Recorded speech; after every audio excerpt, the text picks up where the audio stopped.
सुप्रभात प्यारे बच्चों। आज हम कक्षा 4 की नवतरंग के पृष्ठ 25 पर दिए चतुर बीरबल की कहानी को पढ़ेंगे। यह कार्य आपको 26 अप्रैल 2021 को भेजा जाएगा। यह आवाज़ आपकी हिंदी की अध्यापिका सुमन शर्मा की है। आज हम हिंदी साहित्य की कक्षा 4 की पाठ्य पुस्तक के आधार पर लिखे चतुर बीरबल को पढ़ेंगे।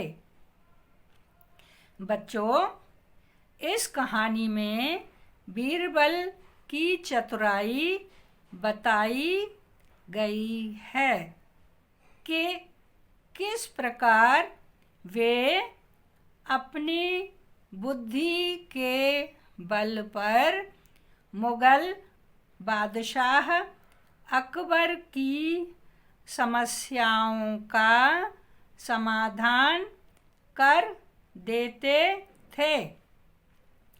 साथ ही दरबार में सबका मनोरंजन भी करते थे। इससे पहले आप तेनाली राम के विषय में पढ़ चुके हैं। अकबर और बीरबल के संबंध में अनेकों कहानियाँ प्रचलित हैं। बच्चों, उस समय बीरबल अपनी कुशाग्र बुद्धि के लिए प्रसिद्ध थे। अकबर के दरबार में 9 रत्न थे। इन नव रत्नों में से एक थे बीरबल। आज आपको अकबर और बीरबल से संबंधित एक कहानी मैं सुनाऊंगी या एक कहानी आपको सुनाई जाएगी। क्या सब बच्चे तैयार हैं? कहानी सुनाऊं तो सुनो। एक बार की बात है। बादशाह अकबर के दरबार में एक दूत हाथ में एक कागज़ लेकर या कागज़ लिए आया।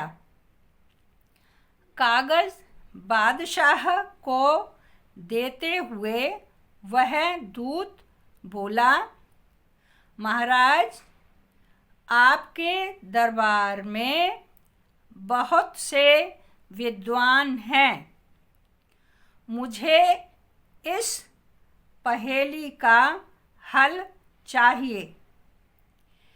इन 10 रेखाओं में से एक रेखा गायब करनी है, लेकिन शर्त यह है कि कोई रेखा न मिटानी है और न ही काटनी है। बादशाह अकबर ने सबको समस्या का हल ढूंढने का अवसर दिया। जब सब दरबारी समस्या का हल ढूंढने में असफल रहे तो बीरबल को बुलाया गया। बादशाह अकबर ने बीरबल के सामने वह कागज़ रखकर समस्या और शर्त बताई। बीरबल मुस्कुराए तथा वे कागज़ हाथ में लेकर ध्यान से देखने लगे। कुछ देर सोचने के बाद बीरबल ने पहली रेखा के नीचे भाग से 10वीं रेखा के ऊपरी भाग तक एक तिरछी रेखा खींच दी। इससे 10वीं रेखा गायब हो गई। बीरबल ने कागज़ सबकी ओर दिखाकर बादशाह अकबर को सलाम किया।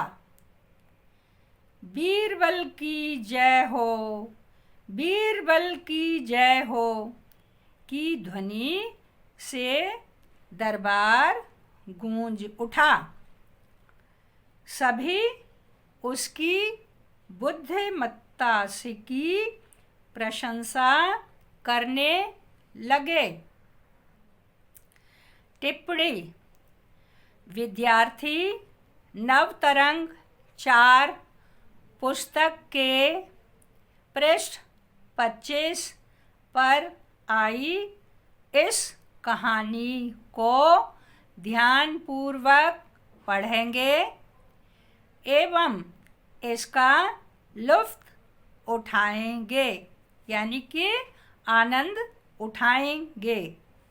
विद्यार्थी इस कहानी को तब तक बार बार पढ़ेंगे जब तक वे इसे स्वयं समझने में प्रवीण न हो जाएं।